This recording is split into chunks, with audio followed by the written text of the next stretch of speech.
Jeff.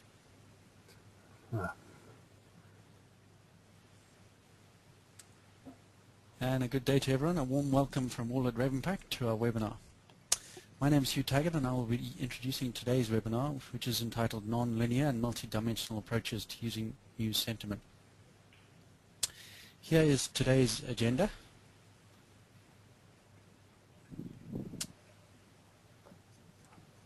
First, I will be starting off proceedings by giving you a quick overview of what RavenPack does. I will then introduce our main speaker, Peter Hafez, RavenPack's Director of Quantitative Research. He will discuss the highlights of some of his latest research. First, he'll talk about some exciting work with area analytics looking at multidimensional returns forecasting using news analytics data. That'll be followed by an interesting paper he's done with FactSet, exploring media attention in the supply chain of a company. Finally, he's going to introduce his current research into companies linked through mentions in the news. We'll then answer any questions you may have and summarize. Please ask questions by typing them into the GoToMeeting control panel that is normally located on the right-hand side of your screen. Alternatively, email us on info@ravenpack.com. Please note that if we don't have time to answer your question during the webinar, we will contact you with an answer soon after. So what does RavenPack do? Well, RavenPack's in the world of news analytics, and what we do is we read most of the world's top financial publications in real time and turn it into what are known as news analytics. These are values that can be easily interpreted by computers to create trading signals or tools to help traders, portfolio managers, risk managers, and surveillance analysts. What are news analytics? Peter will talk about this a little more, but in brief, news analysis is about taking the unstructured text published by newswires and other financial publications. RavenPack actually analyzes around 22,000 sources and turning it into structured data that's machine readable. The whole process is very fast, taking about 200 milliseconds. That's actually faster than you can blink. News analytics data falls into 5 main areas. These are event detection, relevance and novelty scoring, entity detection, and sentiment. I know Peter will spend more time on these 5 areas, and you're not here to listen to me, so let me introduce him without further ado.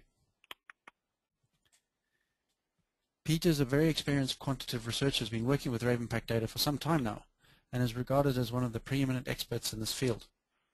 He has produced no fewer than 22 white papers on the practical applications of news analytics. He's also presented at countless conferences and seminars, won awards, and helped every single one of our clients extract more value from the data. So no pressure on you, Peter, to deliver a great webinar. Carry on. Thank you very much, Hugh. Hello, everybody. As already mentioned, my name is Peter Hafez, and I'm the Director of Quantitative Research at RavenPack. Today, I will present some of our latest news analytics research, as well as providing a sneak peek into some of the research areas we are currently exploring. These are the things I will go through. First, I will provide a short introduction to news analytics, focusing on the key features of a news analytics dataset. I'll then present some of the results of our joint research with area analytics, primarily focusing on industry-level return predictions. I'll also highlight some of the exciting work we're doing currently at the individual stock level. Recently, we published a joint paper with FactSet on the impact of information around economically linked companies, focusing on the supply chain. I will highlight some of the key results from the paper and use it as an introduction to a new concept we're currently working on.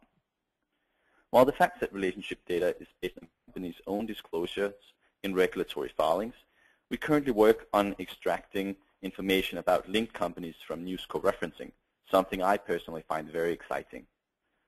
So that is it. So that is what I'm going to talk about. But let's first let's take a quick look at 5 key attributes making up a news analytics dataset. The first key attribute is entity recognition. Obviously, understanding what entities are involved in a news story is key in order to make sense of any other extracted information. Recognizing entities can be especially tricky for certain types of entities that have a close relation to more common language. For instance, it seems important to understand if a story is referring to the word total, a quite common word in financial language, or the French energy company Total. Building archives for backtesting purposes adds additional complexity into the entity recognition process, as it needs to become point-in-time sensitive. For instance, understanding when Bill Clinton speaks as the President of the United States and when he's not can be potentially important. Likewise, we want to know when mentions of Gillette should point to its own entity and when it should be pointing to Procter & Gamble as a brand name.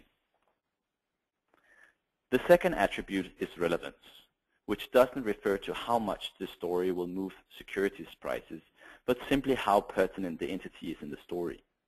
Typically, a score greater than 90 means that the story is highly relevant to the entity, while a score of 100 indicates that the company plays a target role in an event. For instance, the company announcing a layoff or being the plaintiff or defendant in a lawsuit. The last two important attributes include event detection and sentiment scoring. While sentiment provides an opinion on direction and potential strength, being able to detect the underlying event provides valuable information when deciding on the decay of a signal. In addition, filtering on particular event types can be useful when constructing sentiment or news volume indicators, as certain news may be more noisy than informative depending on the application in mind. Novelty, being the last attribute, refers to whether the news is new or novel over some time horizon. We typically consider a one-day rolling window. That is, if there's been silence on a particular event for more than 24 hours, our novelty scoring resets to 100, indicating that it's the first instance of the event.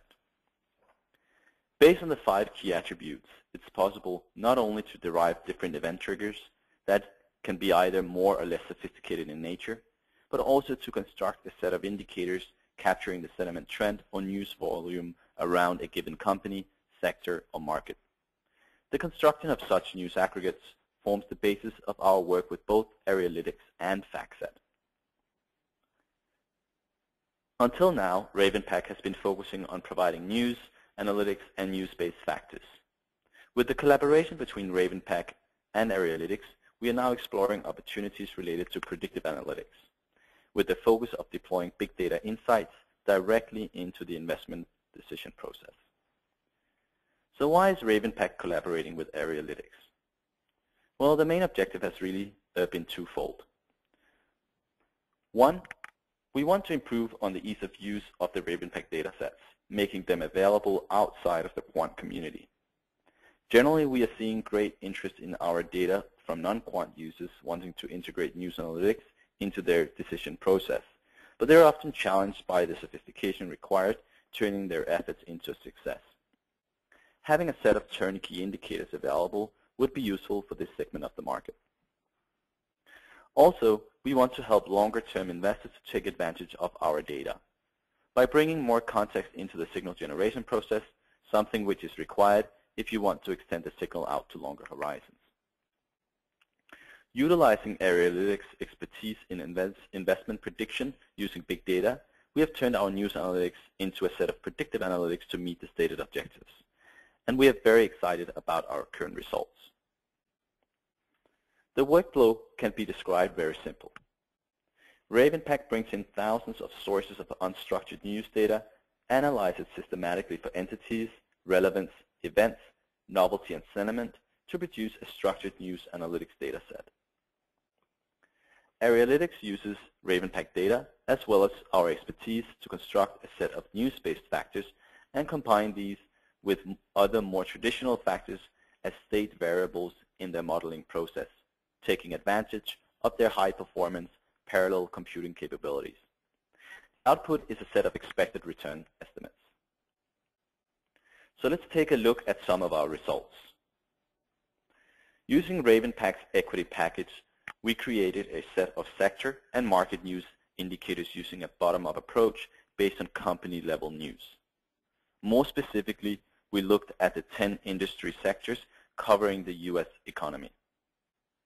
As part of the modeling process, a large set of input variables were considered, including different news-based factors covering sentiment, news volume, and event information.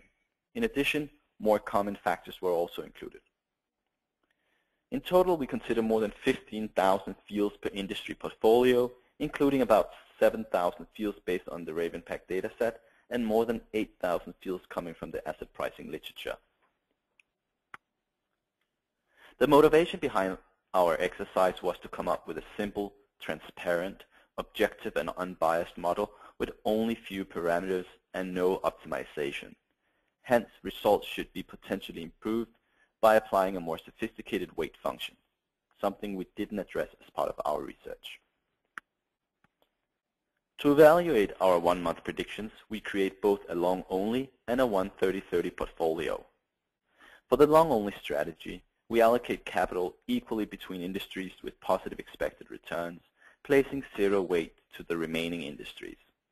While for the 1-30-30 strategy, we allocate 130% to the long portfolio and 30% to an equal weight short portfolio containing securities with negative expected returns. Evaluating the performance of these two strategies, we find the long-only portfolio to significantly outperforming the S&P 500 over the backtesting period, improving the Sharpe ratio from 0.62 to 0.79, as well as the excess return from 10.7 to 12.5%. Also, we find the maximum drawdown to be improved by almost 4 percentage points. Allowing for short selling, our 1-30-30 portfolio further improves strategy performance across all parameters. This does, however, come at a cost of increased turnover, something we do adjust for by including 10 basis point round-trip transaction costs to our strategies. Overall, we see a near 50% improvement in Sharpe ratio above the S&P 500 benchmark over the backtesting period. Looking at the cumulative return profile, the news-based strategies represented by the blue and red lines do quite well, especially during the drawdown period in mid-2011, while they continue to outperform throughout the remaining backtesting period. Hence, our model seems to provide not only downside protection, but also an enhanced upside compared to the S&P 500 benchmark. In the table below the figure, we show the portfolio results when targeting about half the turnover of each of the two portfolios. Even when restricting turnover, we improve the Sharpe ratio of the benchmark model by more than 20%. This without any sort of weight optimization. Even though most of our work has focused on industry sectors, some work has also been done on individual equities. At this stage, we have covered only a very small universe, planning to expand to a larger set in the near future. Initially, we have considered 9 large-cap equities, focusing on a slightly shorter time period, but keeping the 1-month prediction horizon. If we look at the performance of a long-only and 1-30-30 portfolio across these 9 securities, we see further improvements beyond the industry model. Due to the size of our portfolio, these results are only considered a teaser of what is yet to come. Still, we believe our preliminary results show great promise also at the individual equity level, with Sharpe ratios of 1.2 and 0.93 for the 1-30-30 and long-only strategies respectively.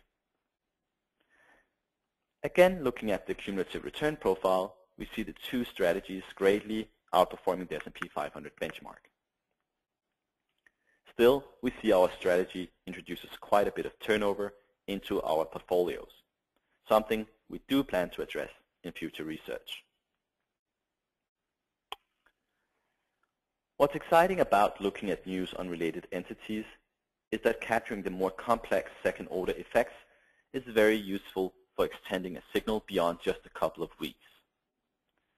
Furthermore, no company operates in isolation.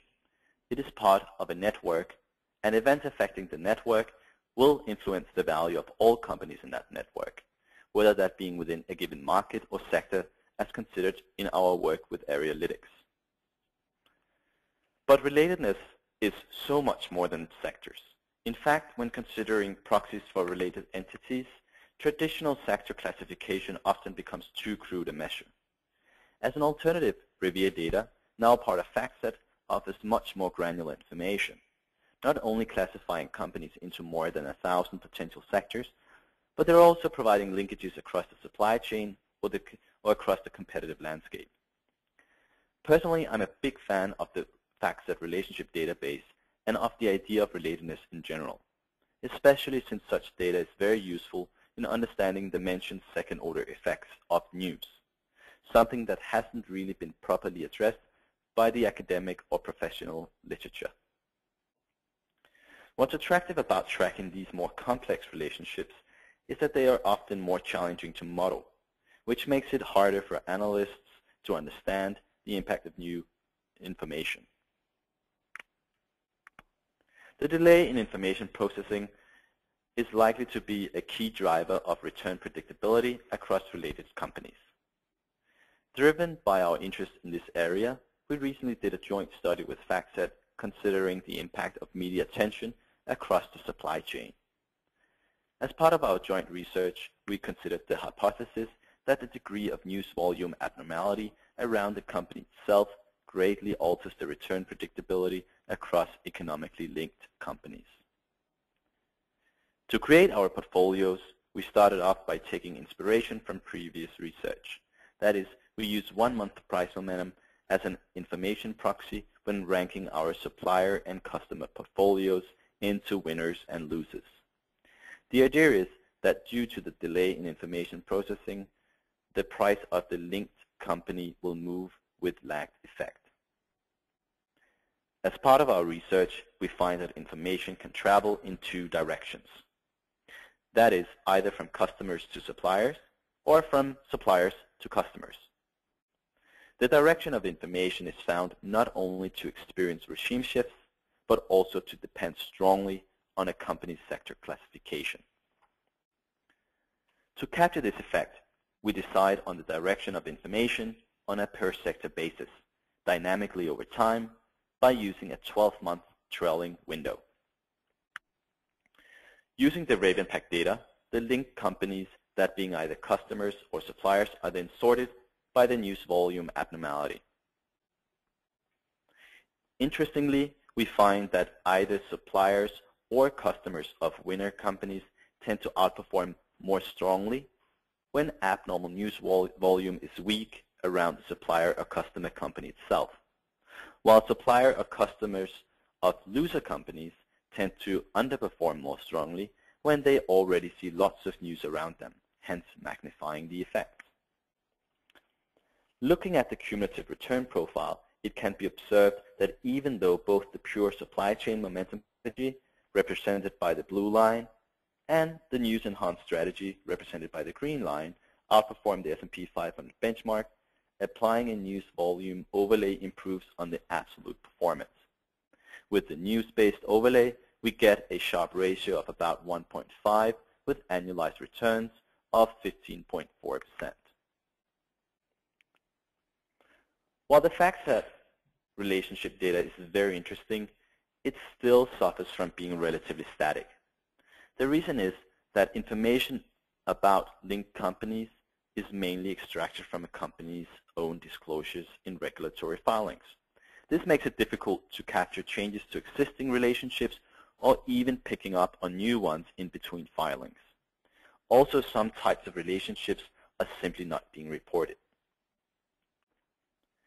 Driven by our strong interest in this area, we believe to have found a novel approach for addressing this issue.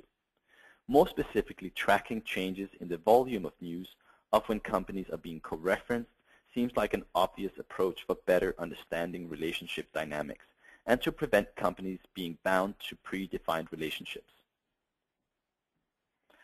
Using RavenPack News co-reference data, not only will it be possible to pick up on new potential relationships on a day-to-day basis, for instance, driven by new partnerships, business contracts, or M&A activity, but it will also make it possible to understand if already known supplier, customer, or competitor relationships are growing weaker or stronger over time, depending on their current co-reference score. In this case, the RavenPack News co-reference score could be considered an overlay to the FactSet relationship database. Finally, consulting news co-referencing should be potentially useful for detecting whether companies are moving into new markets. For instance, Google starting to buy up or sell companies within mobile devices, or picking up what might be the next battleground between Google, Facebook, or Apple. All of this, we believe, is very exciting and I'm sure that other interesting applications can be found when looking at the dataset more closely. But before moving into a couple of examples, let's take a look at what the data looks like. The first column is a simple timestamp, reflecting the date at which our analytics are being calculated. The second and third columns reflect the unique RavenPack company ID and company name of the source company. That is, what company are we interested in identifying all its co-reference companies. In this particular case, I have filtered for the top 10 companies co-referenced with Google over the past 3 months, with Lenovo, Viacom, and Facebook making up the top 3. The co-reference company identifiers and names can be found in columns 5 and 6. The file also includes a set of relationship analytics, a co-reference count reflecting the number of joint mentions between 2 companies over the past 3 months.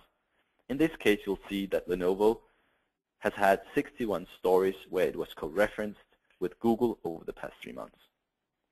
A co-reference score reflecting the time decade count in order to provide a better understanding of whether the co-reference is recent or not, as well as providing information on the relevance of the co-reference. In our example, Viacom ranks higher in terms of the co-reference score than Facebook, since it has more recent news as well as higher relevance mentions. This even though Facebook has had greater overall co-reference event volume. And finally, a co-reference percentage looking at the importance of a given relationship relative to other relationships of the source company. That is, in our case, Lenovo accounts for about 17% of all co-references for Google. To get a better understanding of the nature of the relationship, whenever possible, we provide information on the top event detected over the past 3-month period, both when the source company is the main target of the story, as well as when the related company is the target. Both the source company and the related company are required to have had a high relevance mention in the news story. As you can see, the top event for Viacom and Lenovo were settlement and unit acquisition acquirer, respectively.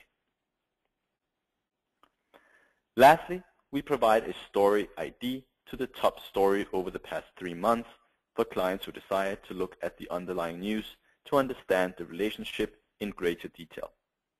Considering the top story provides a quick summary of how a given relationship has evolved over time. While this is all good, let's take a look at a couple of examples to see if we are actually able to identify any impact on prices. In this first example, I've plotted the co-reference percentage against the 3-month return correlation since 2007 between Google and Viacom.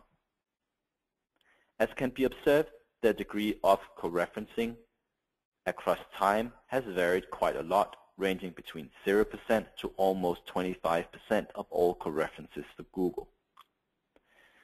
Comparing the co-reference spikes against trailing correlation, we observe some relation with our news co-reference measure typically leading correlations. We do observe a spike in correlation towards the end of 2011, not supported by news co-referencing, something that could potentially be explained by changes to overall market conditions.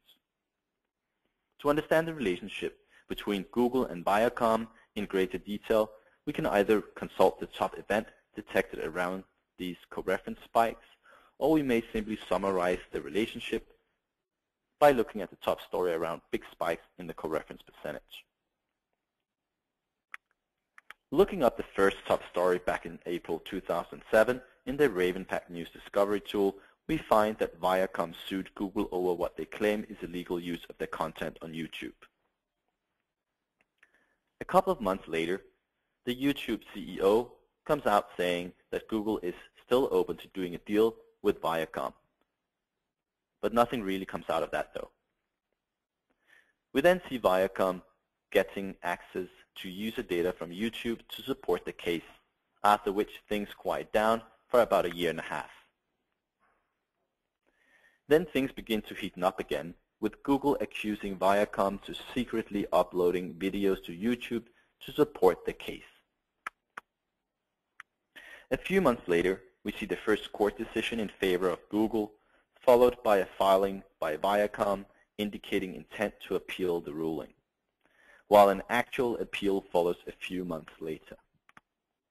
Then things quiet down again for more than 2 years, followed by a second win by Google, and finally in March 2014, Viacom and Google were able to settle the case. Over a 3-month period, the number of co-reference stories between Google and Viacom has been as high as 49. Consulting the top story, we have been able to summarize the relationship in only 9 unique headlines. From a quant's point of view, incorporating news co-referencing allows for a systematic approach to picking up on changes to cross-asset correlations, increased volatility, or even price direction. The latter can be achieved by either consulting the initial price move or the top event rather than the actual news story itself. The top event should provide useful information for understanding the nature of the relationship and whether to expect a positive or negative spillover effect.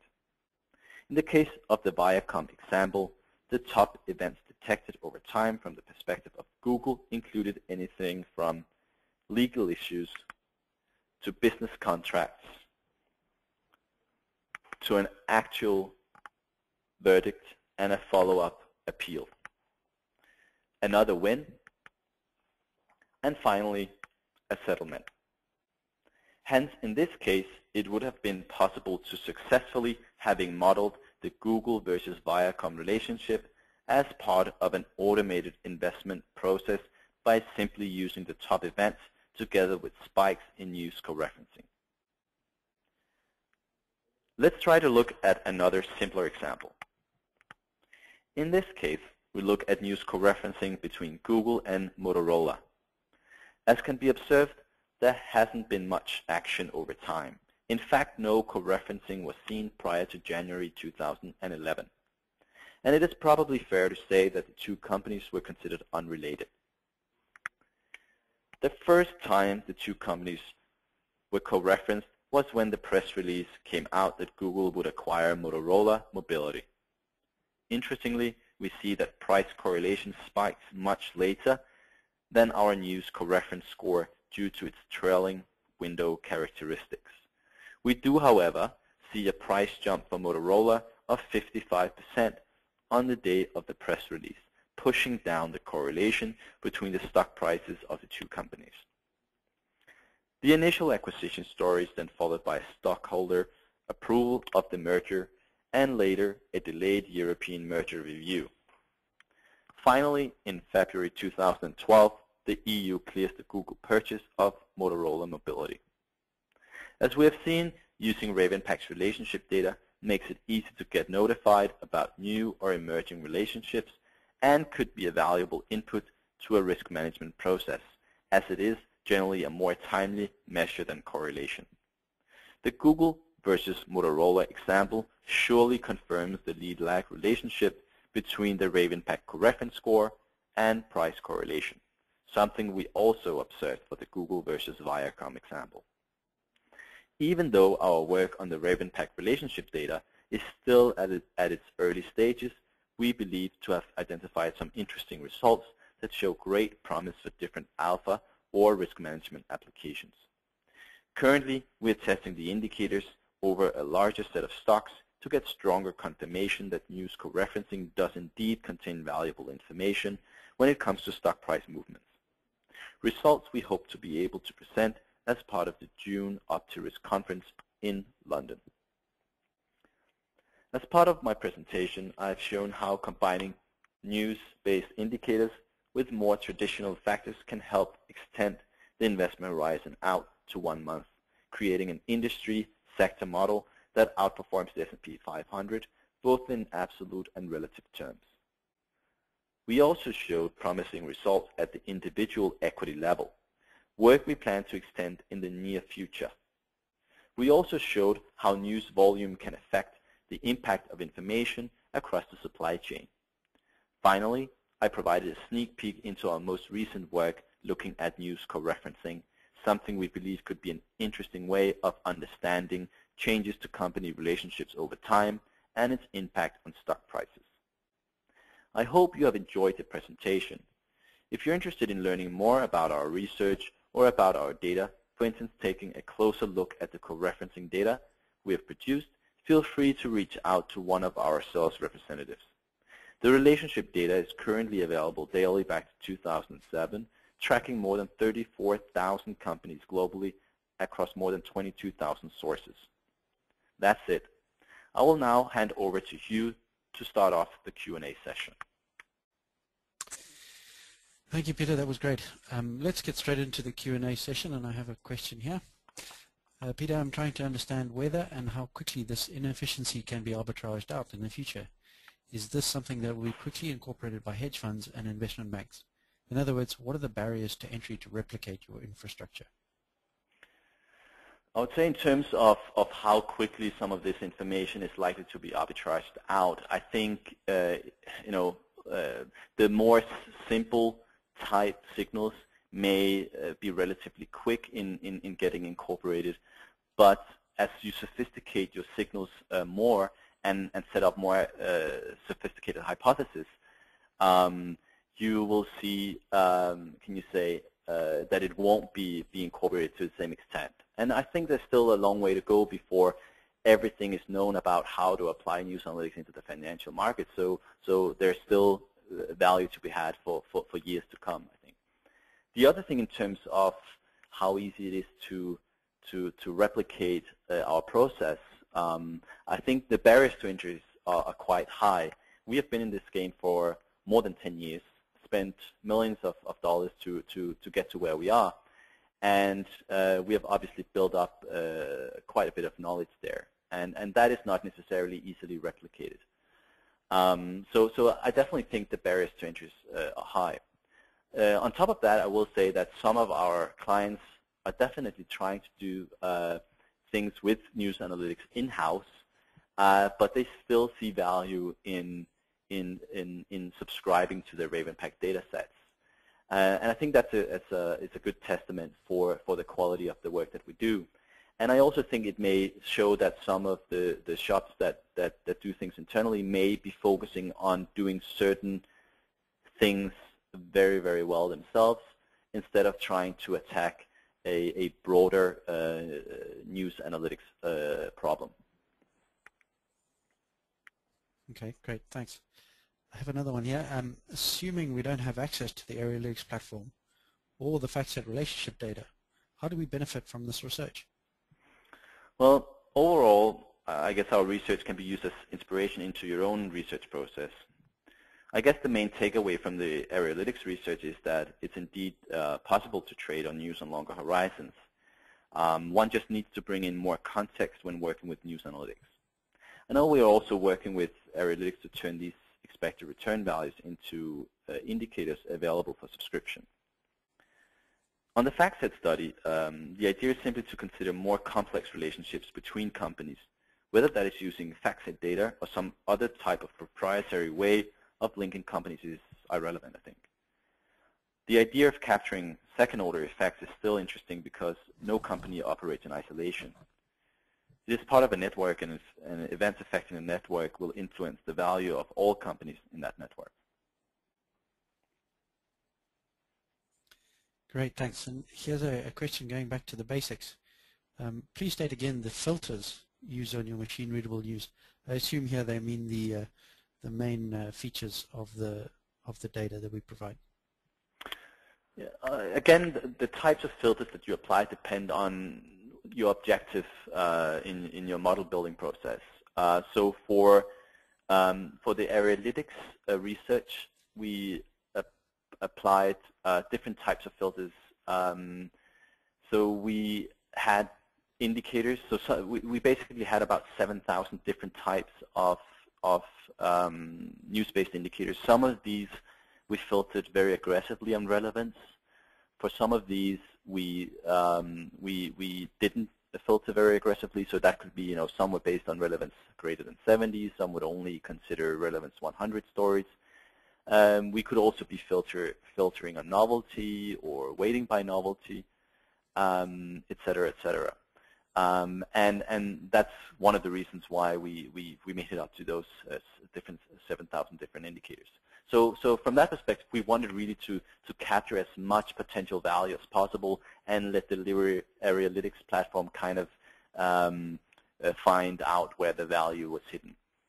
For the FactSet study, we, on the other hand, filtered quite aggressively. So we were only considering relevance 100 stories.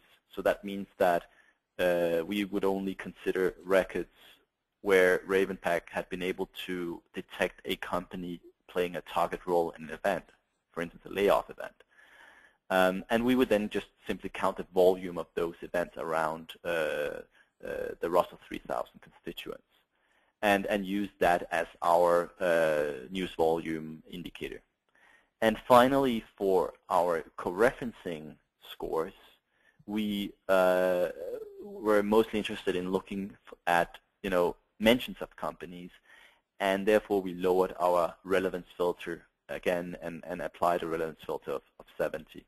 We didn't, in this case, filter in any way for novelty because we wanted to include or see multiple mentions of a given event actually being an indication of it being more important.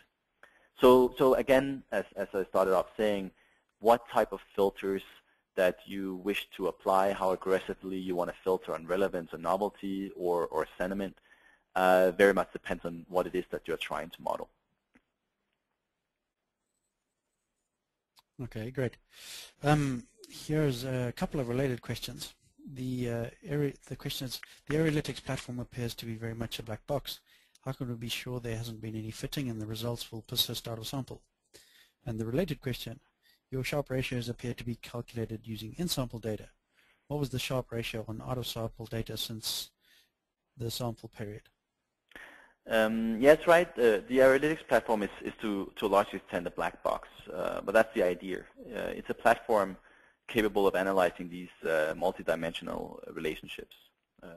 Not all companies or sectors are the same, and even how companies or sectors react to news will change over time.